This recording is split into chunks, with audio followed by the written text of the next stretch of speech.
স্পষ্ট স্বরে বলল, আপনারা মেয়ে দেখতে এসেছেন নাকি হাটে গরু কিনতে এসেছেন? পাত্রর মা হতভম্ব হলেন। অসন্তুষ্ট মুখে বলে উঠলেন, ও মা, এ আবার কেমন কথা?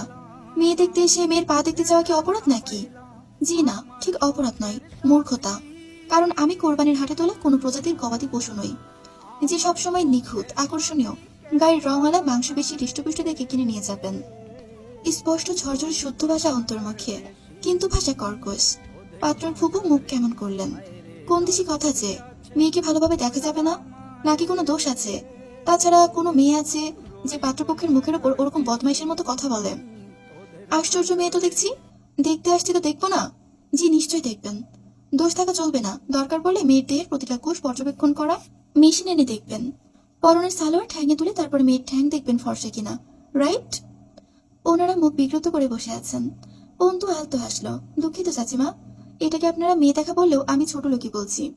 মেয়ে দেখতে এসে গাল ফেড়ে মেয়ের দাঁত দেখতে হবে, দাঁত উঁচু নিচু আছে কিনা, মাথার চুল টেনে টুনে দেখতে হবে, চুল আসল না নকল, আছে না নেই, বড় না ছোট, গলা বের করে ঘাড়ের ওড়না খুলে হাঁটিয়ে নাচিয়ে এরপর পছন্দ হলে নিয়ে যাবেন। এটাই মেয়ে দেখা?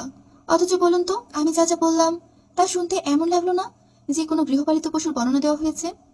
খরিদ্দার এসেছে গোয়াল থেকে পশু খুলে নিয়ে যেতে। অপমান, অসন্তুষ্টি এবং বিরক্তি লেগে আছে মুখে তিনজনের। ছেলের ফুপু মুখ খুললেন, তো কিভাবে মেয়ে দেখে? তুমি শেখাও কিভাবে মেয়ে দেখে। কথাটা বলে মুখ ঝামটে মারলেন মহিলা। রাবেয়া অন্তর দিকে চোখ গরম করে তাকাচ্ছেন। ঘরে পাড়ার মহিলাও আছেন কয়েকজন। পাশেই ঘটক মহিলা বসা। তিনি বললেন, এই কেমনে কথা কও মেয়ে? দেখতে আইলে একটু ভালো করে দেখে মেয়ে, না দেখে শুনে আবার নিয়ে যায় নাকি? বাড়ির বউ হইবা বলে কথা। অন্তুর কাছে এই কথার জবাব আছে।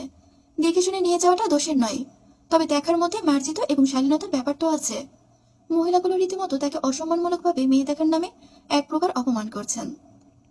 একটা মেয়ের পাত্রপক্ষের সম্মুখে মেয়ের আত্মমর্যাদা মূল শব্দের অস্তিত্ব নেই, শুধু একটি জড় সামগ্রী, যাকে ঘুরিয়ে ফিরিয়ে বাঁচিয়ে দরদাম করে পছন্দ হলে দয়া করে কিনে নিয়ে যাওয়া হবে। এই কথাগুলো চেপে গিয়ে ঘটক মহিলাটির কথার জবাবে চমৎকার হাসল। বাড়ির বউ হব কে বলেছে? আমি বলেছি।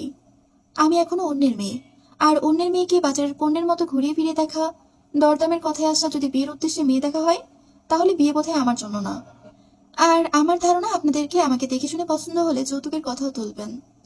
এই ক্ষেত্রেও দুঃখিত চাচি, আব্বু আমাকে খাইয়ে পরিয়ে আদর যত্ন করে এতগুলো বছর সুশিক্ষায় শিক্ষিত করেছেন। যৌতুকের বদলে বিয়ে দিয়ে আমার বোঝা নামাতে নয়। তাছাড়া আমিও ইচ্ছুক নই আমার জন্য পয়সা দিয়ে কোনো খেলনা পুরুষ কিনতে।